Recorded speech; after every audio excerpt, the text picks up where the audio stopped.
কোনো রাজনৈতিক সমাবেশ নয়, চিত্রটা মিরপুর একাডেমি মাঠের। ঘরোয়া ক্রিকেটের এলিট টুর্নামেন্ট বলা হলেও বাস্তবতা ভিন্ন ঢাকা প্রিমিয়ার ডিভিশন ক্রিকেট লিগের।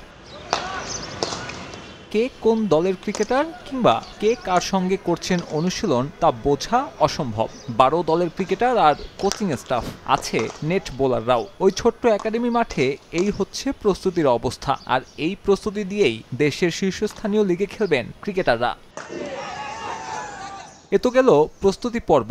মাঠের ক্রিকেট নিয়েও আছে অসন্তোষ। মার্চের গরম আর পবিত্র রমজানের মাঝে ওয়ানডে ক্রিকেট আয়োজন নিয়ে প্রশ্ন ওঠে হরহামেশাই। নতুন আসরের আগেও একই আলোচনা। সিসিডিএমকে নতুন কিছু ভাবার পরামর্শ দিলেন তামিম ইকবাল। আমরা হয়তো 50 ওভার ক্রিকেট খেলি, বাট জার্নির হিসাব করলে কিন্তু অলমোস্ট 6 ঘন্টা আমাদের জার্নি করতে হয়। এখানে যে কোনো একটা অ্যাক্সিডেন্ট কিন্তু হয়ে যেতে পারে, যে পরিমাণের গরমের মধ্যে আবার রোজার মধ্যে খেলা হয়। And then all the journeys. আমি আমার তরফ থেকে রিকোয়েস্ট করতে পারি যে যদি এরকম কোনো একটা উইন্ডো খুঁজে বের করতে পারে যেখানে আসলে সবার জন্য সুবিধা, তাহলে ভালো হয়।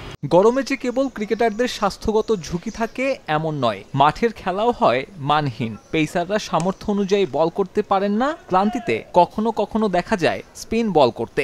আর নখদন্তহীন সেই বোলিংয়ের সামনে রেকর্ডের পাতায় ওলটপালট করেন বিজয় নাইম শেখরা।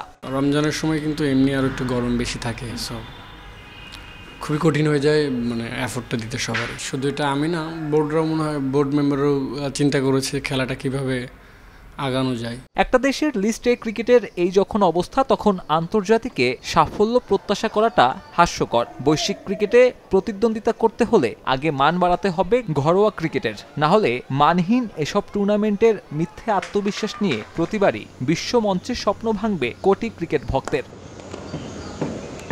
সাব্বির মিথুন, সময় সংবাদ, ঢাকা।